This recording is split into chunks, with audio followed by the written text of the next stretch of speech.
So have you ever asked yourself, is my German actually improving? Or am I just memorising more random lists and dubiously useful vocab? Well, if you're learning alone, it's certainly easy to hit a plateau, isn't it? Well, today we're going to end the guesswork. So download the free progress check now. There's a link below so that you can tick off each task as we go. Because today I've got a 3-part challenge for you. There's a speaking challenge, a targeted writing exercise, and a quick check to see if we really understand what we're reading. No matter what your level is, I'm sure there's going to be something for you here today. And I've gotten a couple of people in to help me out with some examples. Ready? Na dann, los geht's. All right, first up, let's do some speaking practice. I'm going to put you on the spot. Here's 7 keywords, Stichwörter,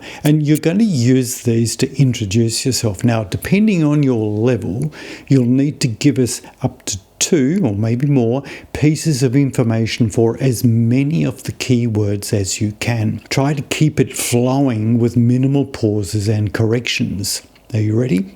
Grab your phone, hit record because you've got 60 seconds. Los geht's.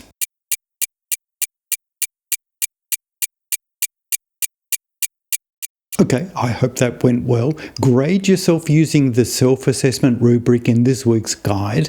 Now, while you were doing that, I gave the test to Orla, who's never done this sort of thing before. Here's how she went.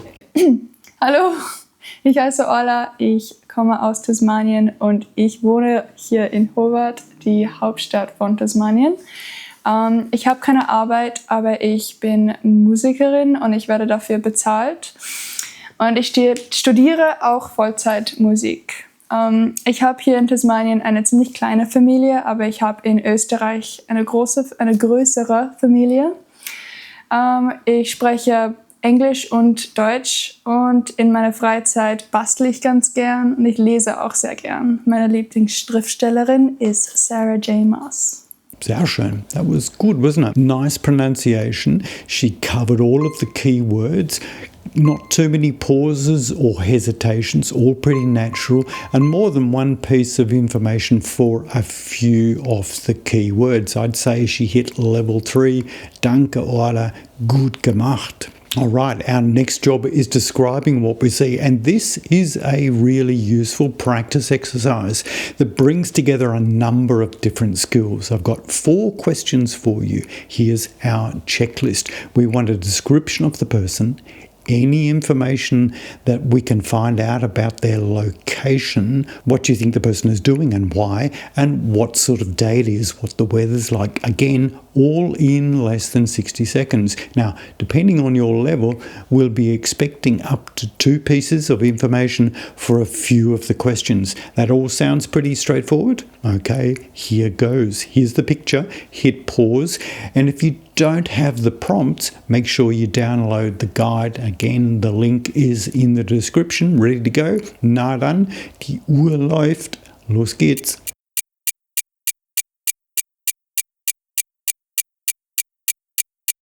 Okay, how did you go?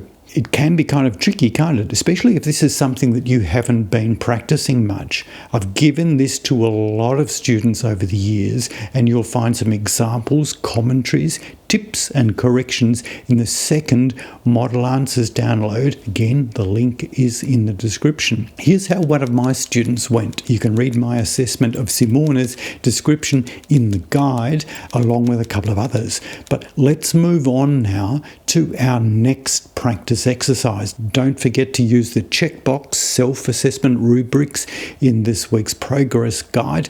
Now, if you're anything like me, then you come from a place that, well, nobody's ever really heard of. So if someone asks the question, woher kommst du? Chances are your answer won't mean very much to them. So you need to be able to describe it, explain where it is, maybe compare it to a place that they are familiar with. And that's where this next challenge comes in. We're writing, so we'll have a little bit more time to think. And I've listed the questions in our guide, but let me show you what it is that we're trying to achieve. So we'll start with, wo wohnst du? Now, ich wohne in Hobart. Now, no one knows where that is, so I'll need to say, das ist die Hauptstadt von Tasmanien im Süden von Australien. So it's a capital city, sounds big, but I can let you know, Hobart hat 250.000 Einwohner, also ist es ungefähr so groß wie Kiel im Norden von Deutschland. Und wie Kiel liegt Hobart an der Küste. Well, let's get a bit more practice. Whereabouts in the city do I live? Ich wohne in der Innenstadt in der Nähe von dem Hafen und dem Botanischen Garten. And we'll also want to say how long we've been living there. Ich wohne seit 20 Jahren dort und es gefällt mir inzwischen sehr. Now, there are a few more questions, so check these out in the free guide and you'll find a couple of examples in the Model Answers guide that you can also download from the link in the description, like this one from Ines. This is a really good, authentic exercise, so you'll get lots of practice with this over the next couple of weeks. But now we're moving on to a little grammar section to see how easily you can manipulate sentences without things going too wrong. If you've been following my recent videos and using my practice templates, then this will be pretty familiar to you. We'll start with an easy sentence, maybe, ich kaufe morgen ein Buch. And then we want to be able to start changing certain elements, a bit like this. Let's move the time phrase into the first position. Okay, no worries. Morgen kaufe ich ein Buch. Just making sure that we leave the verb in the second position. And then we want to try replacing the time phrase with a different one. Maybe am Vormittag kaufe ich ein Buch.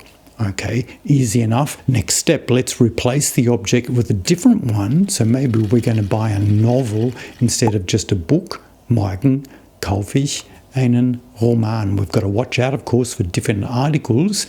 And then we add in an indirect object pronoun to say who we're buying it for.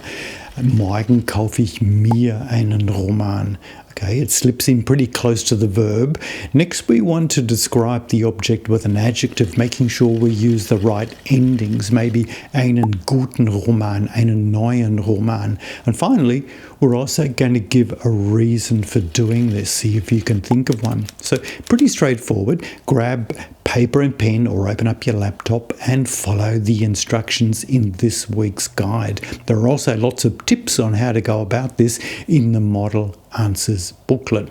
But now the third practice exercise involves making sense of a text. And this is one that I had written by an AI chatbot. It's actually not that bad, but I'll let you assess that yourself because there are one or two mistakes. Now, this is not your typical Leseverständnisübung because I'm sure you'll all know what's going on here anyway. Instead, I've got a couple of other jobs for you. First, let's check out the text. Wir sind jetzt in Salzburg. 2 Tage bleiben wir und dann fahren wir mit dem Zug weiter nach München. Im Zentrum haben wir eine kleine Pension gefunden. Also können wir dort ziemlich günstig übernachten.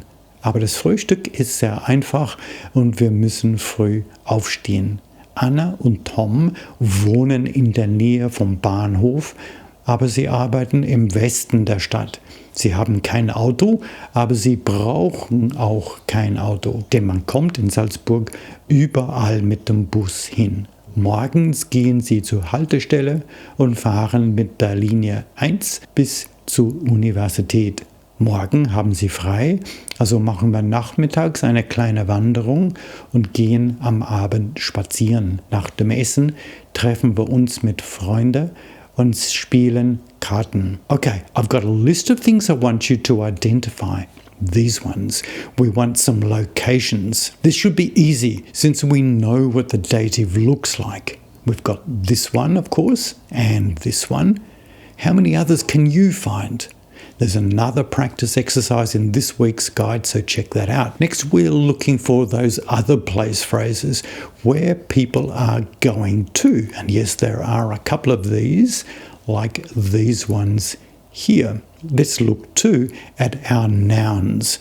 And I want you to pretend you don't know any noun genders at all. So we want to find any nouns where the article and maybe the adjective endings tell us for sure what the genders of the nouns are. All right, here are the nouns. So what do you think? Some will, of course, be ambiguous, like this one. There's nothing here that tells us whether it's der Bahnhof or das Bahnhof.